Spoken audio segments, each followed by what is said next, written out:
నమస్కారం అండి. ఈరోజు తొలి ఏకాదశి మరియు దక్షిణాయనము స్టార్ట్ అయ్యిందనమాట. ఈరోజు మనము తలస్నానం చేసి దేవుళ్ళని కడుక్కొని దేవుడికి పూలు పండ్లు అన్నీ పెట్టేసి పూజ చేసుకుంటాము.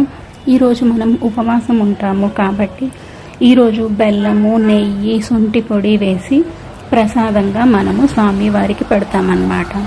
కొంతమంది అయితే పేలాలతో అంటే పాప్కార్న్ ఉంటుంది కదా, దాన్ని మిక్సీకి వేసేసి దాంట్లో బెల్లం పొడి నెయ్యిలో వేయించిన జీడిపప్పు కిస్మిస్ అలాంటివి ఇలాచీ వేసి ఆ పిండిని పెడతారనమాట.